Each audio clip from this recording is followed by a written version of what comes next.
Should there be an amnesty for illegal immigrants, as Boris Johnson suggests?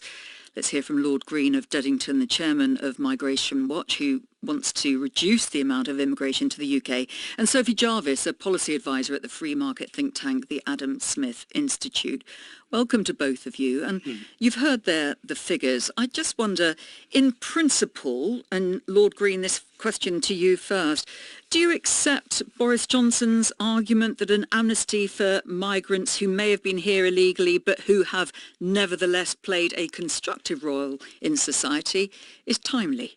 In a word, no. But let me say first of all that this illegal immigration has got nothing to do with Windrush.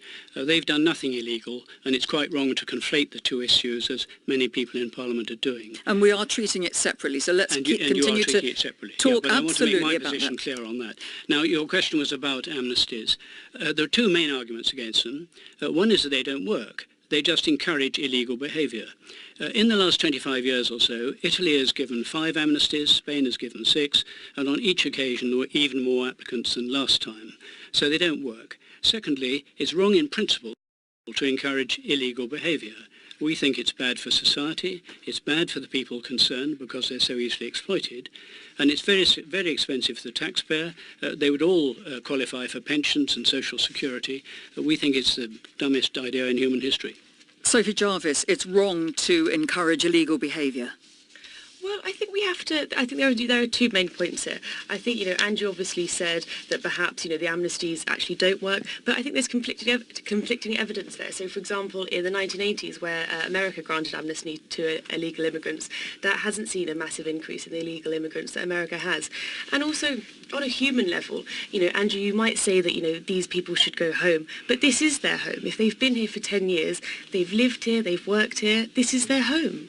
And Boris Johnson, Andrew Green, is saying that these would be illegal migrants, yes, but they've been in the UK for maybe between 10 to 15 years. They've had an impeccable record. There will be checks that they have no criminal convictions and have paid their taxes. Well, first of all, it will be an absolutely huge operation. The estimates, as Mark said, of the order of 500,000. To discover whether they paid any taxes, to discover whether they had any criminal record, to know even who they were, because they might have several identities. It's a can of worms. But I don't accept the argument that because someone has, the fundamental argument really, that because someone has been in this country illegally for a long period of time, that gives them some right to stay indefinitely. I don't think that breaking the law should be a qualification for a benefit of that kind. Sophie Jarvis, the public opinion, when you look at recent polls, they show that the public generally backs strong immigration controls for those who shouldn't be here, and they raise questions about the impact on servicing and housing, etc., health services, benefits. So if you had an amnesty, wouldn't that increase the problems for those people who think that there are enough people here already? No, I don't think it would. If you look at the data, immigrants actually contribute more than they cost to the economy. Immigrants typically don't steal jobs, native jobs, they actually create them. And immigrants actually are really entrepreneurial compared to Britons. Well, yes, but it depends which immigrants you're talking about. If they're illegals, they're very likely to be working in a very low-paid occupation, quite possibly even below the minimum wage. And people who are earning that much don't pay any tax. That's just, whoever they are, you don't pay tax at that level of work. Well, maybe if we gave them amnesty, they could sort of become legal, and they could get a better job and pay more tax. Yes, some might, but I don't think there's a basis for giving 500,000 people the opportunity. I think they should be given the opportunity to go back home.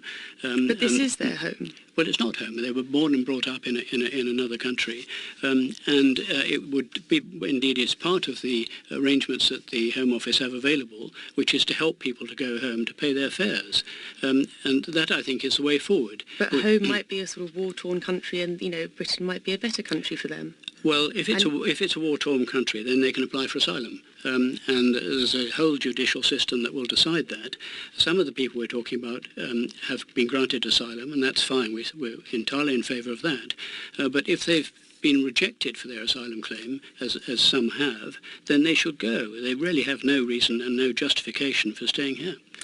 So I wonder, Sophie, if you have a sense now of who is going to win this argument, because it's been raised several times. Boris Johnson mentioned this when he was Mayor of London, didn't he? There is a lively debate within government, we know. Who do you think is winning the argument on this? Well, I don't actually think the outcome will be that the Conservatives actually sort of pass this through, because I think May is sort of quite anti-immigration, which I think is actually quite silly, because I think it has a lot of economic benefits, and also she'd scoop up the youth vote. Young people love immigration, so I think it's quite silly on her part on that aspect as well. Andrew Green?